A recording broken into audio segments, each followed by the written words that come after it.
He was a pathetic orphan whose parents got isekai'd by demons. Now he's broke, can't afford food, and can't pay for anything. He slays demons with his insanely hot demon girlfriend, who gets stronger every time she kisses him. Also, unlike you, he's surrounded by total baddies who all want to marry him, and he can clap them anytime he wants. One busy afternoon in the lively city of Bayonne, a demon girl named Kisara was heading over to Shu's place, which also doubled as her workplace. When she arrived, she found the door locked. Not letting that stop her, she used her powers to phase through the wall and get inside. She had one goal in mind: cook a nice meal for Shu. But as she looked around, she noticed that the power had been cut off. Turns out, Shu hadn't paid the electricity bill for over 3 months. Still, Kisara wasn't the type to give up easily, so she decided to make dinner anyway using candlelight. Meanwhile, Shu was chilling at a local restaurant where he bumped into his ex, Ayano. She sat across from him and watched in disbelief as he devoured food like he hadn't eaten in days. Knowing he was broke, she paid for his lunch. Of course, she couldn't help scolding him for not having a real job. But Shu, being Shu, ignored all that and quickly switched the topic to avoid talking about how much of a mess his life was. After the meal, he left and started walking back to his apartment. When he got there, Kisara was already waiting, and she'd set up a romantic-looking dinner by candlelight, though it wasn't romantic at all. They were just that broke. Shu, still stuffed from lunch, tried to dodge eating. He lied and said he'd been eating out because of work. Kisara, clearly frustrated, got emotional and said she had been sick for 3 days but still went through the trouble of making dinner for him. That guilt tripped Shu enough to sit down and finally eat. Just then, the doorbell rang. Shu rushed over and found a delivery guy holding a huge package, something he had ordered earlier in the week. But since he didn't have the money to pay, Kisara stepped in and paid for it. Later, she reminded him that she only had 1 month of living money left, and now even that was gone. She got all dramatic and joked that they should just drink poison and be done with it. She even took a photo of them with a poison bottle and posted it to Instagram. Her only follower? Shu. He told her to stop being so extra and promised to return the money the next day. Later on, Shu logged into a virtual program, joining a digital meeting full of other leaders of private military companies like his own. They were all there to bid on a new demon elimination job. A host showed footage of a Class C demon and said the lowest bidder would win the assignment. As expected, companies began throwing out offers like $120,000 and higher. Shu undercut them all, offering over 50% less than everyone else. He won the job but made a bunch of enemies in the process. Afterward, Shu contacted Ayano's mom's company for help. She agreed, but at a heavy price. Shu then met up with Ayano outside a hotel where the demon was supposedly hiding. They went in with a small squad, but as they got close, the door exploded clearly. The demon didn't want visitors. Peeking in, Shu saw a swarm of smaller demons. He rushed in with the team, and they started fighting off the minions first. Once they were dealt with, Shu asked Ayano to cover him as he tried to take out the main demon. He managed to land a hit, but the demon didn't even flinch. Instead, it punched Shu so hard he went flying. Just as the demon launched another attack to finish Shu off, Kisara arrived like a whirlwind and sliced the monster's arm clean off, saving him once again. The demon, now angry, summoned even more underlings. Kisara rushed forward to take on the big guy herself, but she got blasted back easily and collapsed next to Shu. She told him she hadn't fought in months and had no energy left. According to their weird contract likely made by some loser, she could only use her full powers after getting a kiss. Shu kissed her, and boom, she transformed into her powerful demon form. The demon kept sending minions, but this time Kisara destroyed them like it was nothing. She and Ayano fought together, wiping out the rest of the monsters. During the chaos, Kisara bumped into Ayano and immediately picked up on a familiar smell, the same one she noticed on Shu the night before. She instantly realized Shu had lied about dinner and had been with Ayano. Furious, Kisara made a sarcastic comment about cats licking someone else's milk. Then, in a rage, she went into beast mode, slicing through every enemy in sight. After wiping out the minions, Kisara and Ayano came face to face again.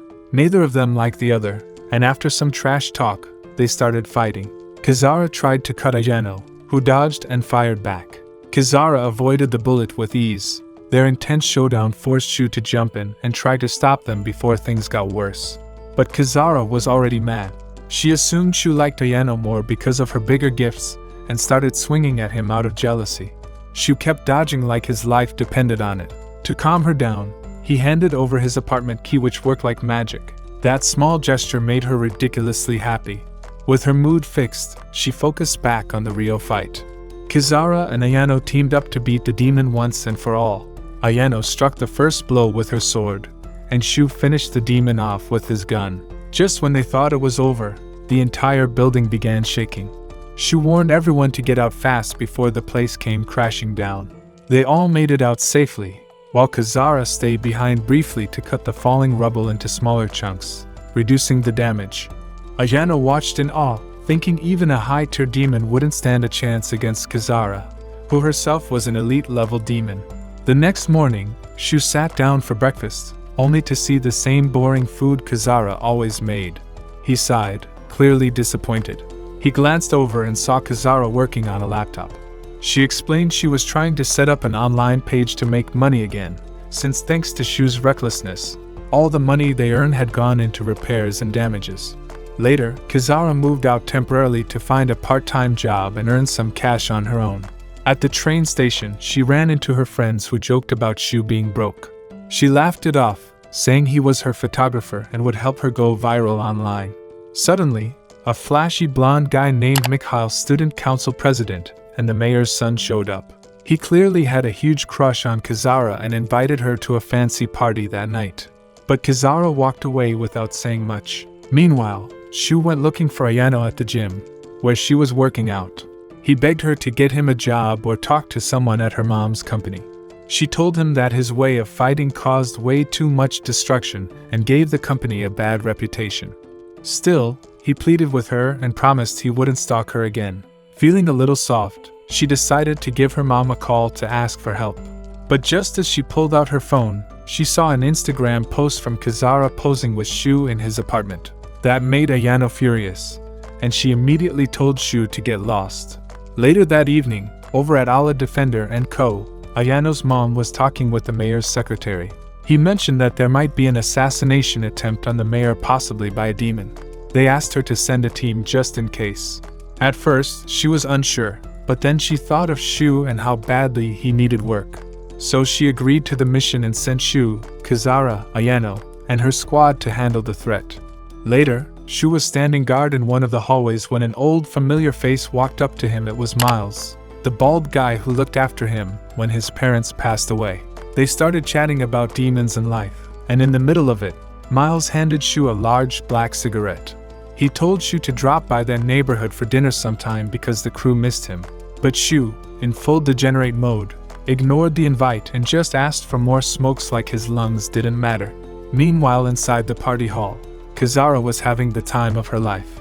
She was surrounded by mountains of food, and she couldn't believe her luck. Sneakily, she pulled out a small food container hidden in her skirt, planning to pack up some leftovers for later.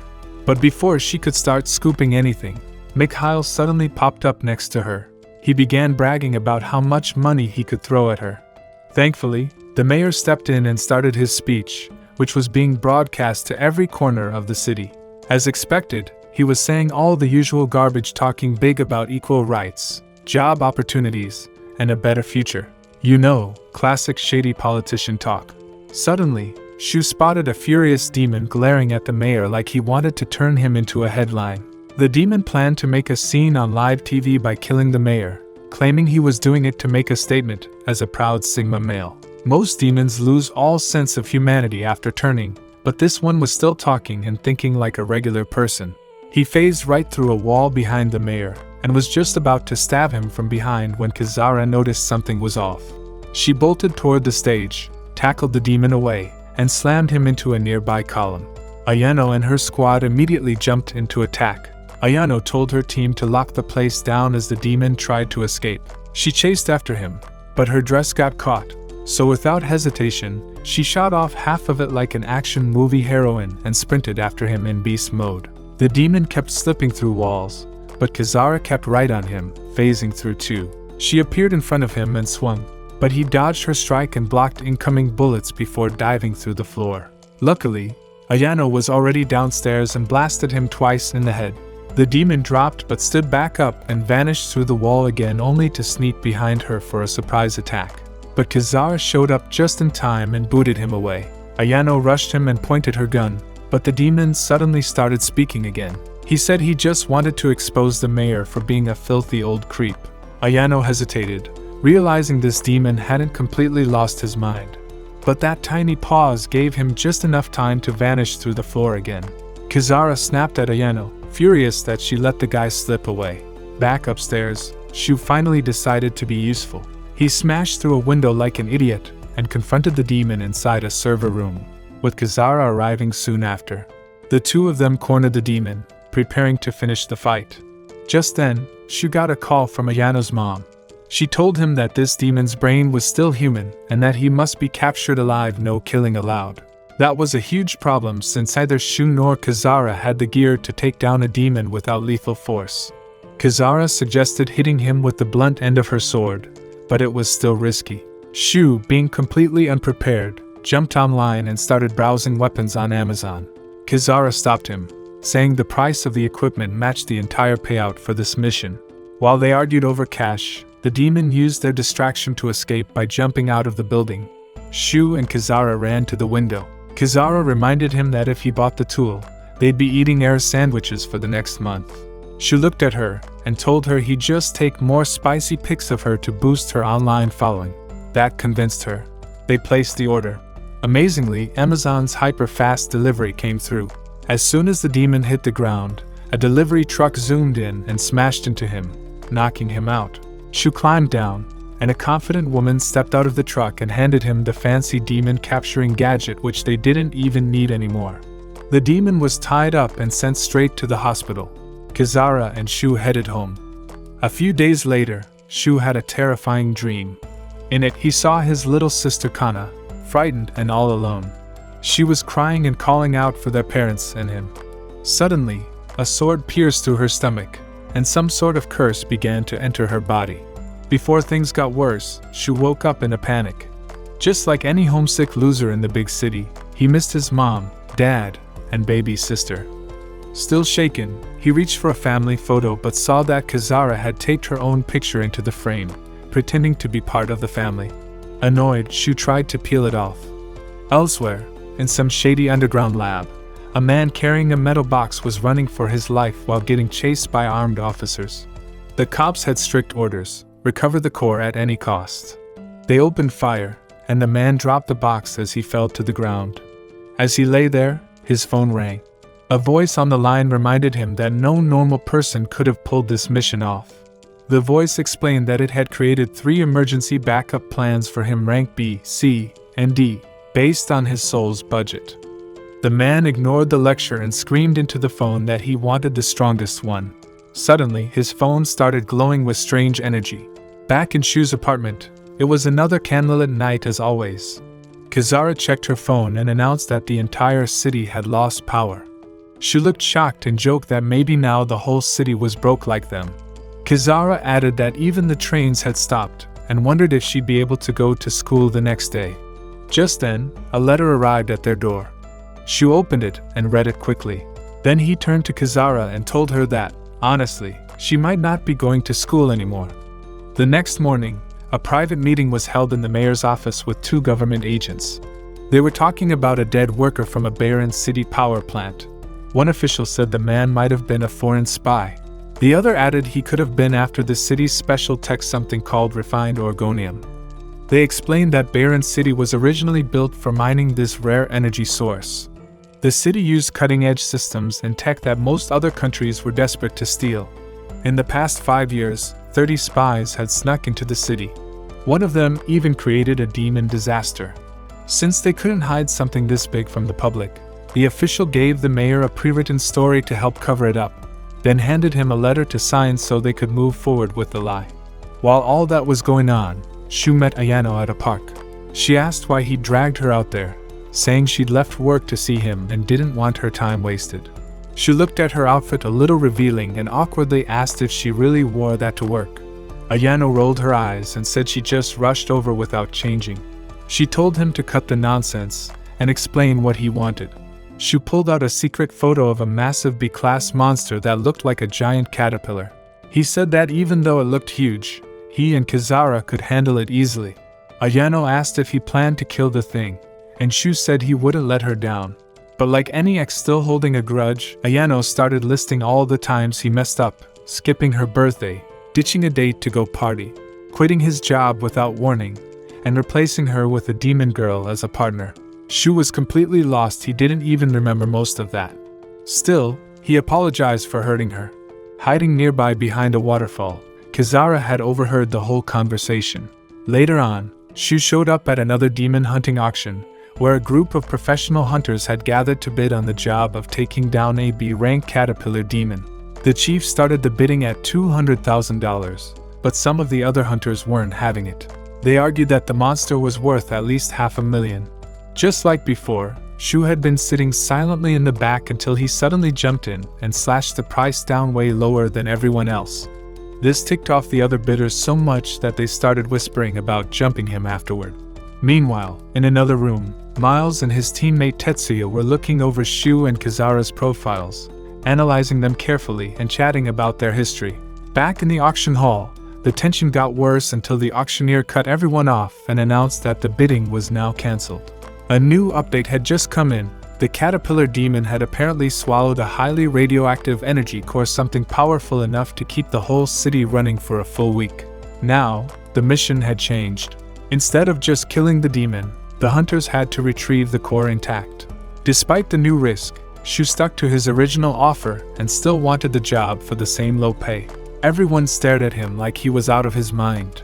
Clearly, only someone flat broke would take a deal like that. Later that day, the crew arrived at the demon's location. Ayano led her squad ahead to try capturing the creature safely. But before they could even get close, the caterpillar transformed into a massive moth-like demon. It wiped out all the drones in seconds, then shifted its focus to the soldiers on the ground, tearing through them easily. Ayano jumped in a car to escape, but the monster kept coming for her. She stood at a distance, watching the chaos unfold like a total bystander. Right then, Kisara showed up behind him. Without saying a word, he kissed her to activate her powers.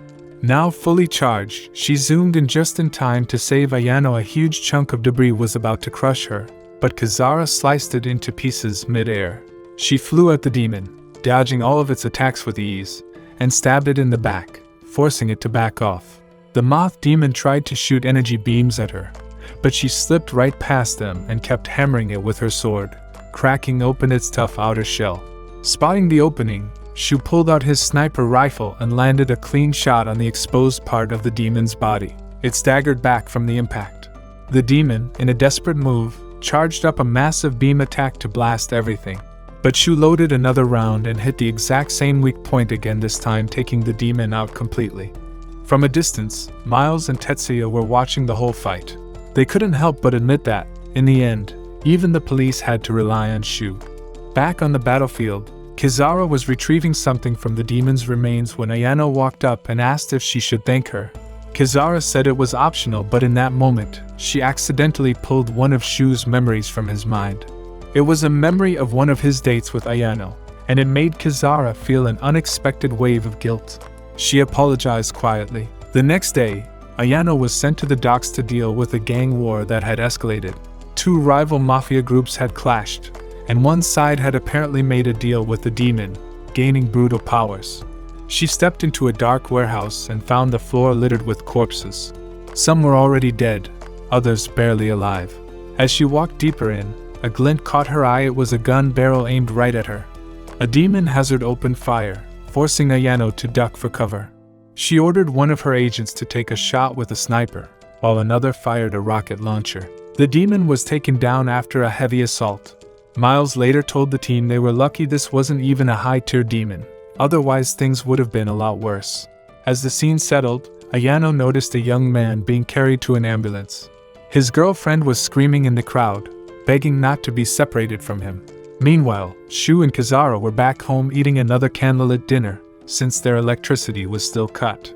The following day, Shu excitedly told Kisara they were finally going to celebrate with a fancy dinner. Their first real paycheck had hit their account.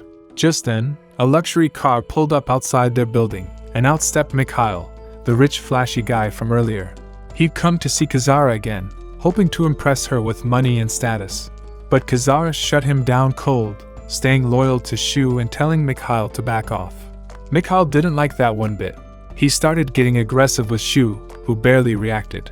At that moment, Kisara spotted Ayano driving by in a car with a man dressed in black sitting beside her. Curious and a bit jealous, Kisara decided to secretly follow them. She tailed them all the way to a park and hid nearby, spying as they had a serious conversation. Then, acting like a creep, she snapped a few photos of them and posted them on Instagram.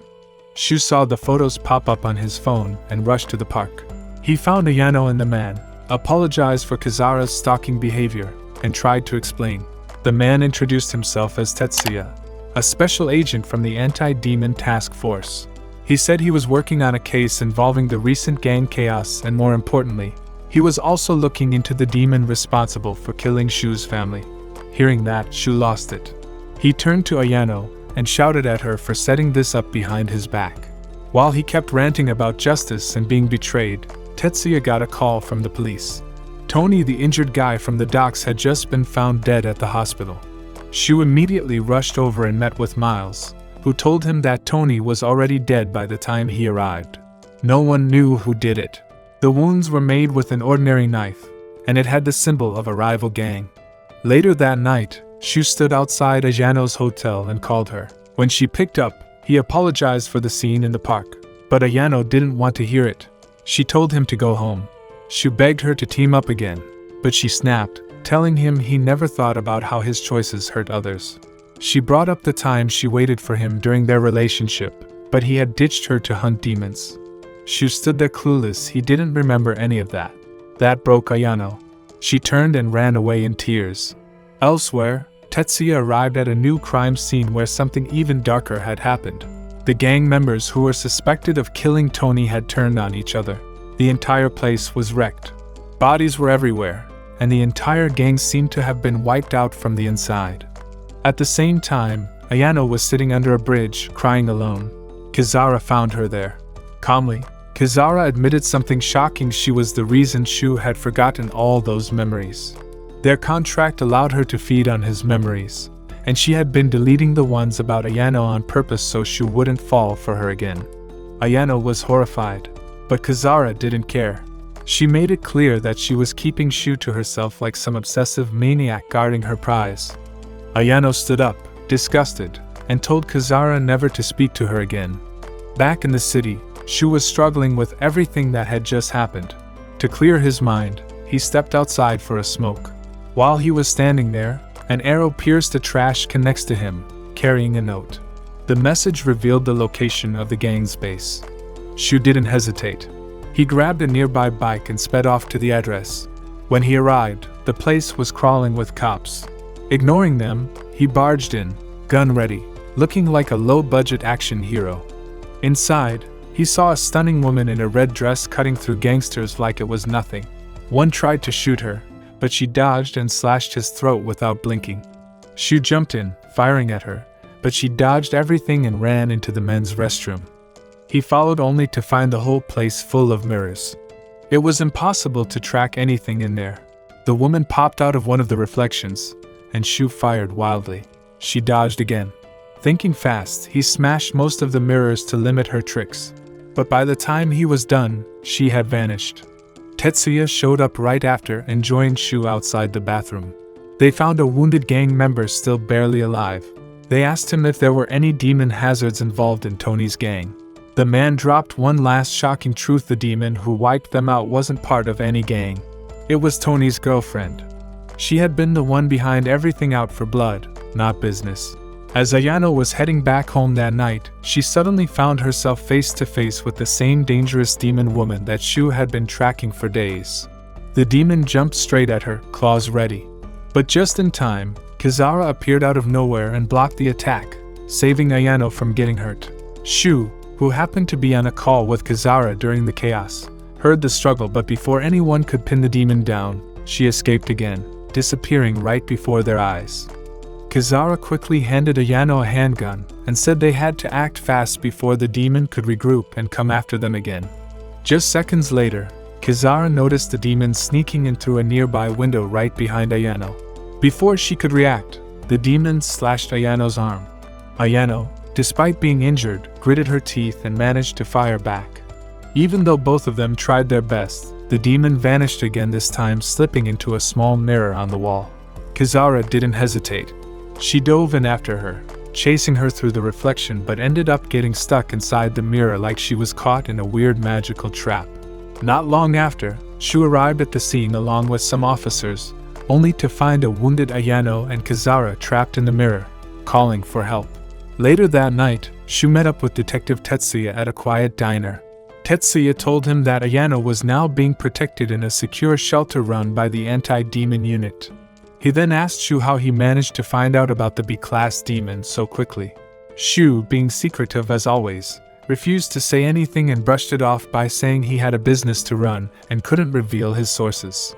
Meanwhile at the shelter, Ayano's mom, Akino, showed up carrying supplies, some clothes and food. Ayano noticed her mom wouldn't even look her in the eyes. When she asked why, Akino explained that she had been told not to make direct eye contact, as it could somehow attract the demon back to their location. Back at the CAF, Tetsuya opened up more. He told Shu that the city's problems actually started the moment Bond City was founded. According to him, a man named Isamu, who used to be a disaster advisor, warned the government early on, leading to a full-scale inspection. Shu mentioned that his dad had once told him the same thing, and that within a year, the city was crawling with demons. Ayano was having a similar talk with Akino. She asked about the tragic explosion that had killed Shu's parents and his little sister, Kana, during an auction. Ayano couldn't understand why Shu was even at such a place as a child. Akino explained that it was a public inspection day with hardly any police, so families brought kids like it was a school trip. When Ayano asked more about the mining accident, Akino admitted she didn't know much, only that there had been one survivor, and even now, no one really had answers. But she did say that Shu's father had been blamed for everything, accused of helping demons open a gate into their world. Back at the CAF, Tetsuya started pressing Shu harder. He said whoever was feeding Shu information about that explosion 12 years ago could be the same person who framed his father and might even be using Shu now. Tetsuya asked Shu to share everything he knew, offering to help find the truth, but also warned him, don't trust a voice without a face. Later on, Tetsuya met up with Miles and showed him a photograph, one that Shu and Akino had both flagged as suspicious. The man in the picture was a possible lead, and they had only this one image to go on. The two officers tracked the man's address and headed to the building. Before knocking, Miles warned that informing Shu could ruin their chances. Tetsuya knocked. No answer. So they went in. What they found inside was horrifying. The man was already dead and freshly killed. Tetsuya realized someone had expected them to show up. Miles pointed to the wall, where a message had been written in blood, one more person. Meanwhile, back at the shelter, Ayano was relaxing on the couch, sipping juice. When she heard a sound, she assumed her mom had returned. But it was Shu. Surprised and flustered, she asked why he was there.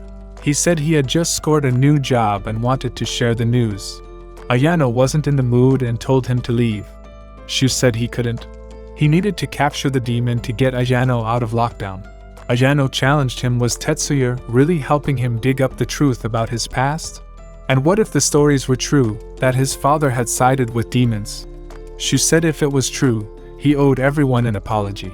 He explained that his father had trained Akino, who later trained him, and that Akino had cut ties with him once their personal relationship was exposed. Ayano pointed out that they could have just started their own company, but Shu said she was the one who kicked him out. As night crept in, they sat side by side, talking. Shu quietly admitted that he still felt his sister Kana might be alive somewhere. Ayano leaned closer, but didn't want to hear his feelings. She wanted action. She covered his eyes and kissed him. Shu asked why the blindfold, and she replied, to keep the demon away. Then she kissed him again, this time with more passion.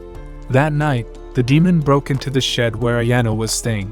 It ripped apart everything inside, hunting her down. Kisara stormed in and launched into a fierce sword fight with the demon, their blades clashing faster than the eye could follow. In the middle of the chaos, Kisara spotted Ayano hiding. Fueled by jealousy, she suddenly dashed over and headbutted Ayano to the floor.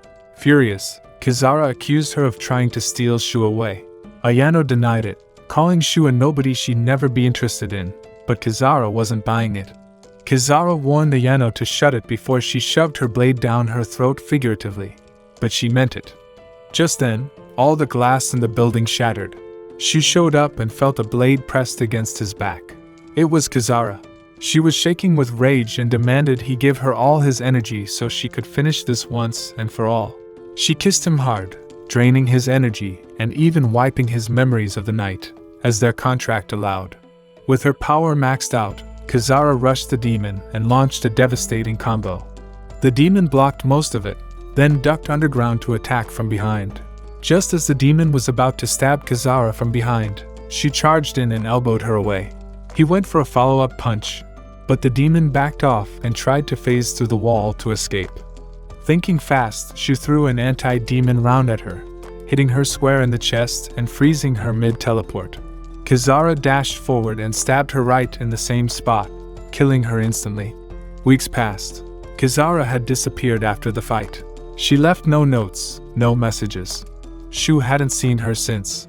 He tried everything to contact her, but she had completely vanished. With no other option, Shu turned his focus to the person who had been secretly feeding him top-level info. He decided to track them down once and for all. One afternoon, he waited at a train station, sitting quietly on a bench. Eventually, the mystery informant appeared and, still keeping his identity hidden, told Shu to check a nearby trash can. Inside, Shu found a tablet. When he turned it on, it played a video of a blonde girl wiping out an entire squad of police and demon hunters. She was terrifyingly powerful. Before Shu could react, the informant bolted. Shu ran after him, but couldn't catch him. Again, the source slipped away. Later that day, Shu attended another auction related to demon cases. There, the same blonde girl was mentioned again. Meanwhile, Ayano was in the middle of a serious talk with her mom, Akino. To her shock, Akino revealed that she belonged to an ancient organization in Europe that had been fighting demons for over 1,000 years. She even admitted that she was the one who brought Shu into the organization and hinted that he once remembered her, even if he didn't anymore. Later, as Shu was heading back home, he got a sudden call from Ayano. She yelled at him to stay far away from his apartment. At first, he thought she was messing around, but the panic in her voice told him otherwise. He dropped everything, pulled out his gun, and got ready. Suddenly, the door to his apartment blew open and he was thrown across the room. The blonde woman from the video, her name was Sharon, stepped inside. She stomped toward Shu like he was trash beneath her boot. He reached for his weapon, but she stomped on his arm and launched another brutal attack, sending him flying. As he lay on the ground, she climbed on top of him and started beating him mercilessly. Just when things looked hopeless, Kisara appeared and slashed at Sharon from behind. Sharon dodged it like it was nothing and landed gracefully across the room. The two women faced off. For the first time, Kisara looked nervous. Sharon called her the strongest demon slayer and then demanded she hand over her sword. Sharon smugly reminded her of their past. She had already beaten Kisara once before. Kisara replied that last time they fought, Shu had been fighting beside Sharon. 3 years ago, in a flashback, Sharon and Shu were in a deadly fight against Kisara. Kisara had Shu pinned and was about to cut his throat when Sharon suddenly stabbed her through the stomach with her sword. Shu, shocked and angry, yelled at Sharon, asking what the heck she was doing. But before she could explain, Kisara came back at them, full of rage. The fight kept going until Sharon kicked Kisara hard and trapped her using some kind of magic cage. Now in the present, Sharon and Kisara stood facing each other again. The air between them was full of tension. Suddenly, they both jumped in and started fighting. Their power was almost equal, and neither of them was holding back. But then Ayano showed up with backup, and Sharon used that moment to escape. Right after that, Kisara ran over to Shu, who was passed out on the ground. She leaned in to kiss him, but Ayano grabbed her by the hair and told her to chill out. Later that day, Shu was lying in a hospital bed, still unconscious. Kisara and Ayano stayed with him, waiting and hoping he'd wake up. But Kisara suddenly got a message on her phone and quietly left without saying anything. She followed the location to an old, empty building. When she got there, she checked her phone again and then it rang. It was Sharon. Sharon mocked her over the phone, calling her a loser with nobody who truly cared about her. Kisara quickly figured out it was a trap. She summoned her sword and got ready to fight. But before she could find where Sharon was hiding, a bullet hit her from above. Kisara barely dodged the next shot and took cover. She peeked from behind a wall and saw Sharon, now wearing a high-tech battle suit filled with weapons. Sharon fired more bullets, but Kisara blocked most of them with her sword and rushed in to attack. But Sharon's armor was too strong, and Kisara's sword bounced off. Then, some weird dark slime came out of Sharon's suit and attacked Kisara. She tried cutting it, but one of the slime arms stabbed her in the leg. She backed off, shocked that her wound wasn't healing like usual. Sharon smirked and said that while powerful demons like Kisara are immune to normal weapons, they can still be hurt by demon-made attacks like the one she just used. Kisara tried to run, but Sharon blocked every path with more slime arms. Kisara raised her sword to fight back again, but Sharon was quicker and stabbed her in the chest, knocking her down. Just when Sharon was about to finish her off, a flash grenade went off nearby. Shu had arrived, weak but still standing. He pulled Kisara behind a pillar, and even though he could barely move, he kissed her, giving her all his energy. Shu collapsed drained, but Kisara suddenly started glowing. Her wounds healed fast, and her strength came back completely. Sharon fired at her again, but this time, Kisara dodged every bullet. She dashed in, slashing off one of Sharon's robot arms. Sharon panicked and tried to attack Shu, but Kisara blocked the hit and unleashed a fast combo of sword strikes. Sharon's armor started breaking apart like cardboard. Finally, Kisara stabbed her sword deep into Sharon's chest and completely destroyed the suit, knocking her out. Kisara picked Shu up and carried him to safety. Later, when Shu woke up, he asked Kisara why she had gone so hard on Sharon. Wasn't she just a normal person? But Kisara told him Sharon was no ordinary human. She was a powerful member of a secret group called the Celestial Abbey. That confused Shu. Why would someone from a group like that come to Bayron City?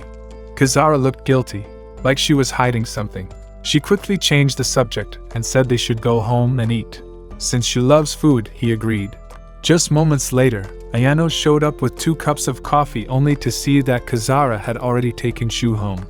A few days later, Shu was at home with Tetsuya and Miles. They talked about all the strange events that had happened. Tetsuya explained who Sharon really was and why she had come to Bayron. He also brought up the murder of a detective, saying that the victim might have been helping humans make deals with demons. Miles added that someone probably killed the detective to stop him from talking. While they talked, Kisara was in the kitchen making food. Tetsuya then asked Shu about the mystery person who always gave him secret info. Did Shu know who they really were? But Shu, because so many of his memories had been taken by Kisara, couldn't remember. Kisara was listening while cutting onions and started crying, but not just because of the onions. While the detectives were making a list of possible suspects, a black car was parked outside. Inside it, the mystery informant was spying on them. When Ayano suddenly pulled up in her car, the informant freaked out and drove away like a coward. Back inside, the list of suspects had names like Ayano, her mom Akino, and even the head of the anti-demon group. Kisara stormed over and circled Ayano's name, shouting that she was the most suspicious. Shu told her to calm down and stop saying mean stuff about his backup girlfriend. At that exact moment, Ayano walked in. She mentioned the strange car outside and then saw the suspect list. She was furious when she saw her name. Miles hesitated, but Tetsuya explained that they had to consider everyone. Kisara doubled down, saying she still believed Ayano was hiding something. Ayano was now fully angry. Later that day, Shu, Akino, and the anti-demon leader looked at the same list and realized their names were on it too. Shu felt awkward and apologized. Sometime after that, Shu went to visit Sharon in a locked cell. He warned her not to try anything funny because Kisara was right outside, ready to deal with her. Sharon just laughed and asked what he wanted. Shu demanded answers. Why was she in the city, and what were the demons planning? Sharon teased him, saying he probably didn't remember anything anymore since he kept giving Kisara his memories.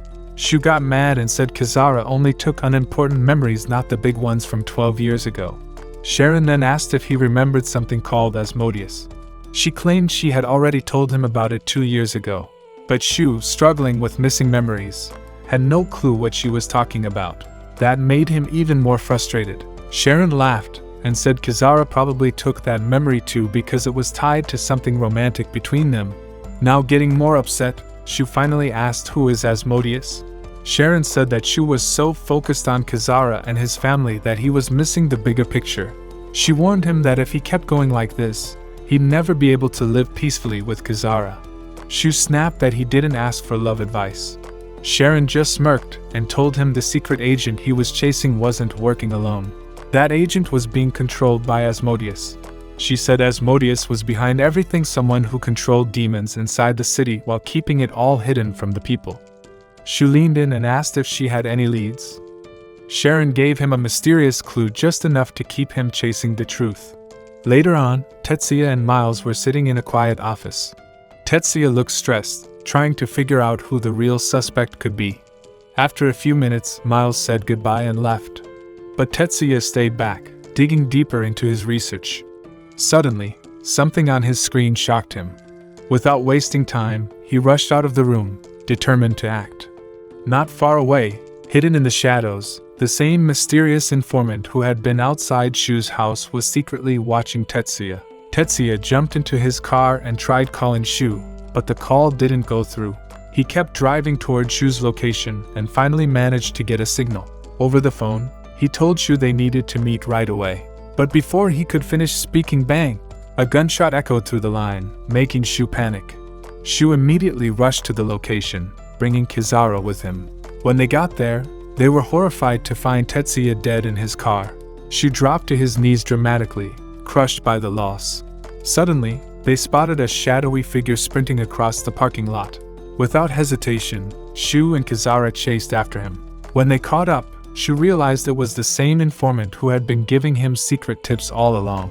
Thinking this man had killed Tetsuya, Shu demanded answers. They captured him, and to their surprise, the man revealed he was none other than Mikhail, the flashy rich guy who always showed off. Shu threatened to turn him in unless he told the truth. Mikhail insisted he wasn't the killer, and to prove it, he brought them to a hidden control center. Inside the building, Shu and Kisara were shocked. It was a high-tech surveillance hub where people watched live camera feeds from all over Bayron City. Mikhail smugly explained that this was how he always seemed to know everything. He had access to nearly every camera in the city.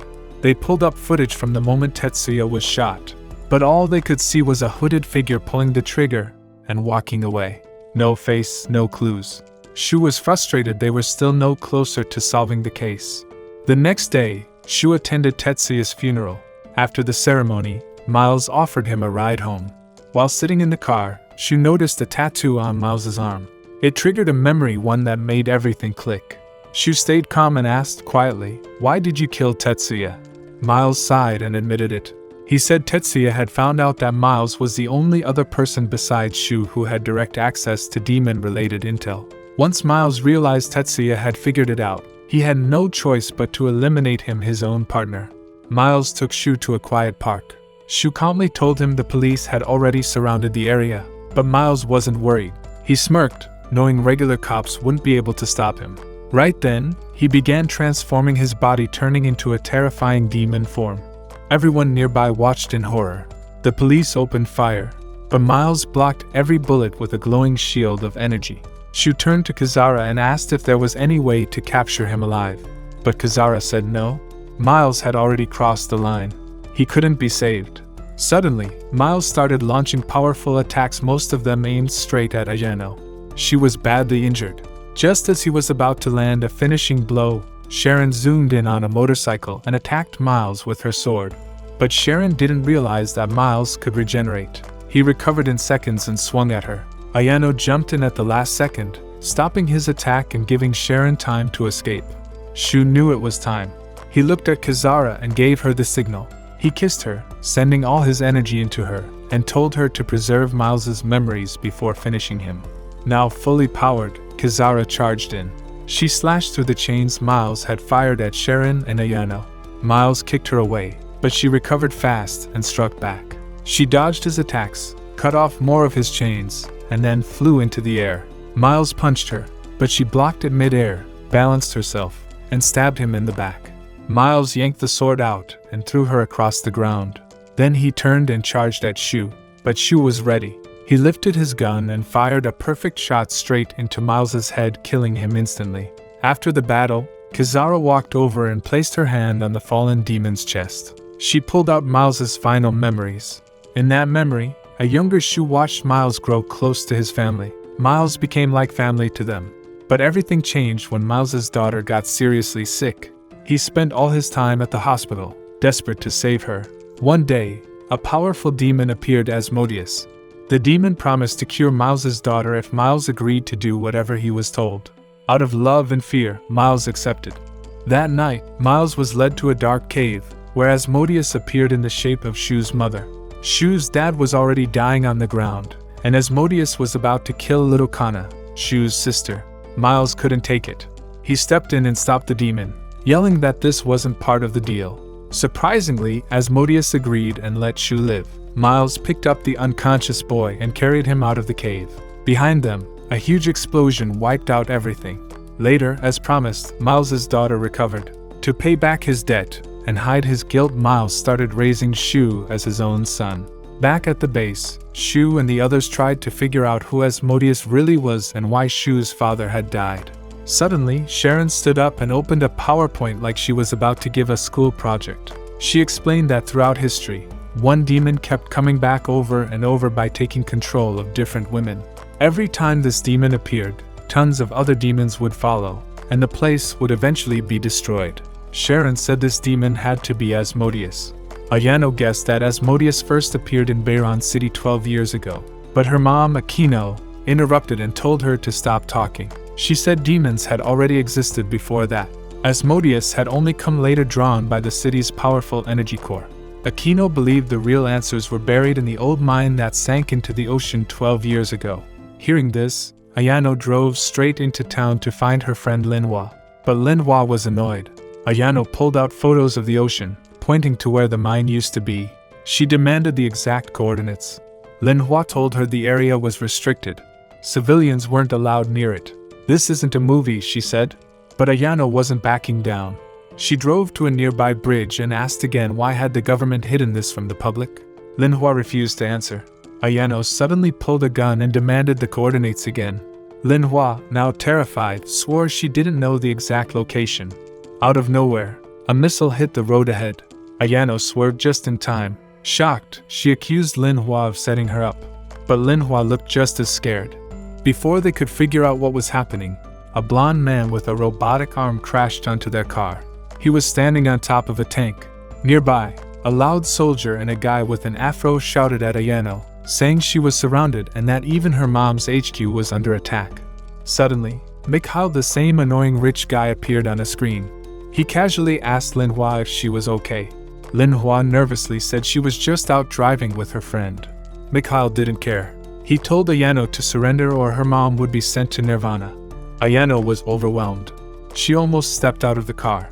But then, out of nowhere, a huge military helicopter appeared in the sky and opened fire on the enemy. Everyone stopped in shock. Ayano looked up and saw Shu was flying the helicopter. Her mom's voice came through the radio, telling her to get on board. At the same time, Linhua sent the exact coordinates of the sunken mine to Ayano's phone. Ayano and Shu flew off together, heading toward the underwater ruins. While Shu and Ayano flew toward the underwater mine, Kisara and Sharon were heading to the same place by boat. Kisara looked serious.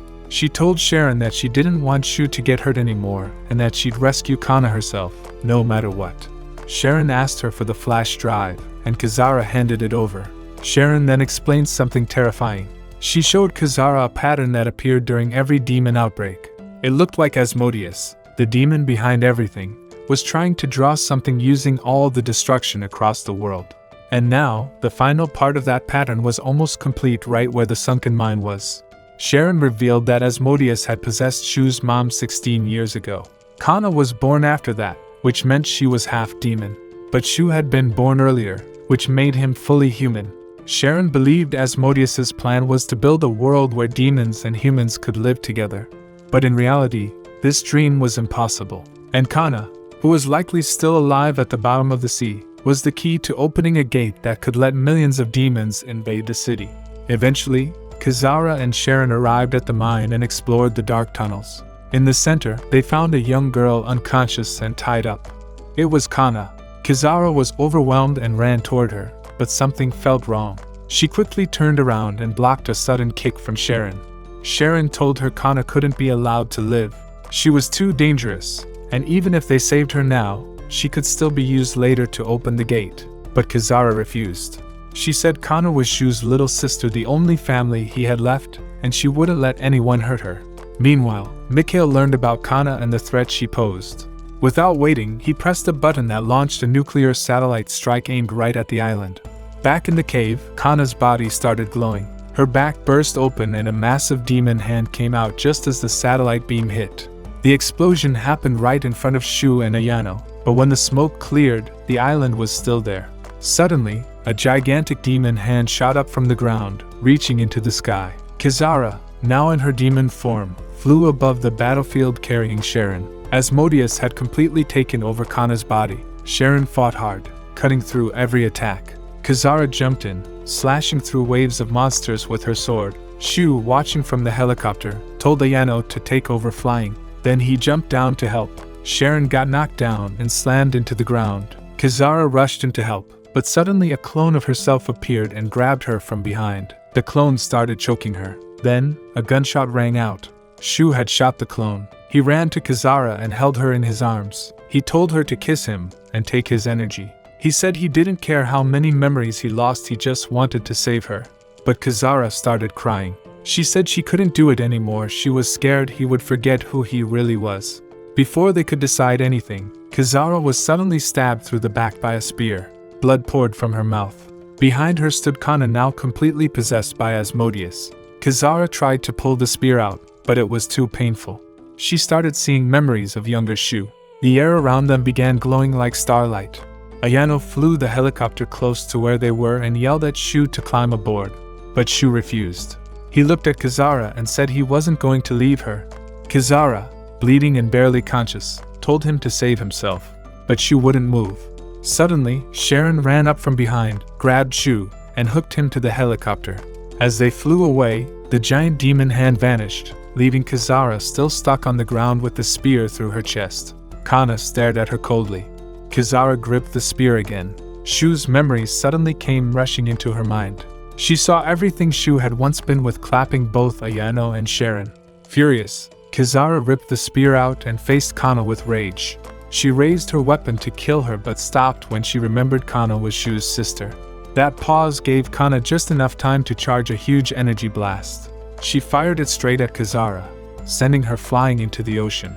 Shu, hanging from the helicopter, could only watch helplessly as she disappeared below. Kana flew up and blocked their path. She got ready to attack the chopper. Ayano screamed that Shu would die if she fired. Kana paused and looked at Shu. But before anything else could happen, a giant laser blasted her from the side. Mikhail, watching from a control room, had fired the weapon again. He decided Kana was too dangerous to let live. But when the smoke cleared, Kana was still there, floating in the air. Frustrated, Mikhail ordered another attack. This time, the blast destroyed Kana's wings and she dropped into the ocean next to Kisara. Later, Shu, Ayano, and Sharon rushed Kisara to a hospital. Sharon told the doctors she had no pulse and no brain activity. Even her demon healing wasn't working. Ayano asked if she would wake up. Sharon said they didn't know. Kisara wasn't fully human, so no one could be sure what would happen. Ayano then asked about Kana. Satellite scans showed her body floating 200 meters underwater. Sharon said Kana probably wasn't dead. She had survived being stabbed through the chest for 12 years, so one laser wouldn't stop her. She warned that Kana would definitely come back and next time, she could destroy the whole city. Ayano, still hopeful, asked if there was any way Kana could live a normal human life. Sharon said maybe, but only if someone could bring back her human side. But her group, the Celestial Abbey, saw Kana as an S-rank threat. They would send agents to kill her soon. Sharon feared they might be too late. Meanwhile, Mikhail was working on a plan to defend the city. His sister Linhua suggested maybe Kana's human side could be saved, but Mikhail said the risk was too high. She could destroy everything. He admitted he had already lied to the public, telling them there had been a volcanic eruption underwater to stop people from panicking. Back at the hospital, Shu sat next to Kisara's bed, holding her hand. He quietly said the city wasn't worth saving without her. He promised that if she woke up, they'd run away together and leave all this behind. Then Kisara stirred. Her eyes slowly opened. She smiled and said she only cared about Shu and that she would always protect him. Shu hugged her tight. She told him to stop fighting demons and live a peaceful life. He smiled and agreed. He said they'd leave it all behind. Kisara asked if he was sure. He nodded. They kissed. But instead of losing memories like before, Shu suddenly regained all of them. He tried to stop her, but Kisara kept kissing him, holding him still. More and more memories came back. He remembered breaking up with Ayano at a restaurant, telling her their relationship wasn't working. Ayano had cried, thinking it was because she made bad sandwiches. But Shu had explained that together they could only fight weak demons. He needed to grow on his own. Then he remembered meeting Sharon while fighting a frozen demon which was actually Kisara's body. Shu lied, saying he was only there for treasure and teamed up with Ayano. But then he secretly took Kisara's body back to his place. He used a magic circle and a dark spell book to bring her back to life. To control her, he paid with his memories. He planned to use Kisara as his weapon to climb the ranks in Bayron City. One day, he even told Ayano that demons were better than humans. He bragged that he lived with Kisara. Ayano warned him that he was losing his real self. But Shu only smiled and said he had a backup plan in case anything went wrong. Later, Shu gave Kisara a special contract book. He told her it would make their magic routine easier, just one ritual every 6 hours. He made it sound simple, like it wasn't a big deal. But Kisara, who always reads everything carefully, spotted something strange. On the last page, using her demon eyes, she saw a tiny hidden rule. Shu could cancel the contract all by himself. During the ritual, Shu lied and said they could both cancel it together. He expected her to touch his head, but instead Kisara kissed him. Shu was confused, but she smiled and told him she had changed the contract rules. Now, her powers would activate with kisses and only she could cancel the contract. Back in the present, Shu grabbed Kisara and asked what was going on. But it was already too late. Kisara had cancelled the contract on her own, and as a result, she lost all her memories of Shu. She didn't remember anything, who he was, what they shared, or even her own name. Shu was left with all their memories, but to her, he was just a stranger. Far away, Kana finally woke up. She flew into the sky and shot a massive energy beam that destroyed an airport. Meanwhile, Mikhail, who hadn't done much before, finally acted. He let Ayano's mom out of jail. She was the only one who could lead the army and defend the city. At the hospital, Shu tried to help Kisara remember, but she didn't even know her own name. Shu kissed her forehead, picked up her sword, and left the room. He was ready to face Kana on his own. Ayano was already suited up and standing by the ocean, waiting. Sharon drove up on her motorcycle and said she was leaving. She was tired of all the fighting and wanted to escape the city. At the same time, Shu ordered new gear from Amazon. Thanks to super fast delivery, it arrived right away. He got in the truck and started unpacking everything. As Kana got close to the city, Ayano's mom gave the signal to attack. Helicopters and soldiers opened fire, filling the sky with smoke. But when the smoke cleared, Kana was still floating completely unharmed. A glowing energy shield was protecting her. Mikhail told them to keep firing. They couldn't let Kana reach the city. But no matter how much they attacked, it didn't work. She blocked everything. Ayano decided to try something stronger. She fired a huge rocket, and this time, it worked. Kana's shield broke, and she looked really angry. Kana stared at Ayano and started charging up her next blast. Ayano ran and hid behind a tank, just barely escaping. The army kept firing, but Kana flew past them, chasing Ayano. Ayano turned and shot at her, but nothing worked. Then, her gun jammed. Kana got close and charged up a huge beam right in front of her. It would have ended everything, but Shu arrived just in time. He grabbed Ayano and pulled her away before the blast hit. They landed on a rooftop. Shu told Ayano that all his memories were back, but Kisara didn't remember anything. Ayano asked what they should do now. Shu said they had to give it everything they had. Maybe they could still help Kana regain control. He said they would lead her to an old power plant, so no civilians would get hurt. Ayano was confused. Why would Kana follow them? Sharon suddenly showed up and explained Kana would come because she hated Ayano and every other girl Shu had been close to. Sharon said that even when Kana was sealed underwater, she could see everything Shu did. She was jealous, deep down like a little girl who didn't want to share her brother. Right then, Kana crashed through a building, looking for Ayano, but the military shot her in the face with a missile. She got even angrier and called out a bunch of demon monsters to distract the soldiers while she kept searching. Suddenly, Shu flew in on a hoverboard and faced Kana. She raised her arm to blast him, but she couldn't do it. Shu calmly told her that she was his only family, and he just wanted to stay by her side. Kana paused, but it wasn't enough. Shu said sorry for what was coming next. Tentacles grabbed Kana, Ayano fired missiles, and Shu charged with his sword. Kana broke free and flew up, summoning her magical spear. She chased her on the hoverboard. The two clashed in the sky, hitting each other with magic and swords. Shu started falling back, and Kana followed, blasting him with magic. Suddenly, Sharon slammed Kana into a wall with her tentacles. Ayano shot her again. Kana fired back, but Shu blocked it with his sword. He kept dodging and charging at her, but Kana knocked him back hard. She moved in to finish him, but Ayano and Sharon shot her again from behind, giving Shu another chance. He tried again but froze. He couldn't hurt his sister. Kana kicked him to the ground. She rushed at him again, but Sharon protected him. Then Ayano blasted Kana again, buying them more time. Shu got up and tried to fight again, but Kana threw him into a tree. Then she went after Ayano. Suddenly, Kisara appeared and blocked Kana's spear. Everyone was shocked to see her. Kisara and Kana fought fiercely in the air, clashing with energy and swords. Kana blasted Kisara down. Shu caught her and told her the only way to stop Kana was to stab her in the heart. Kisara nodded and flew toward Kana, dodging attacks while Shu covered her with gunfire. She slashed but missed. Kana flew upward. Sharon kicked her midair, and the army fired again, knocking her down. In a rage, Kana sent 3 more demons into the city. Sharon and Ayano rushed to stop them. Shu and Kisara stayed to fight Kana. Shu kissed Kisara, unlocking her full powers. She flew up at full speed, battling Kana in the sky. Shu shouted for her to bring Kana close. Kana charged forward. Shu shot his anti-demon gun and hit her. She dropped. Kisara flew down and stabbed her in the chest, finally ending the battle. Afterward, Kana was captured and locked deep underground. Sharon went back to her base. Shu visited the graves of his parents and Miles.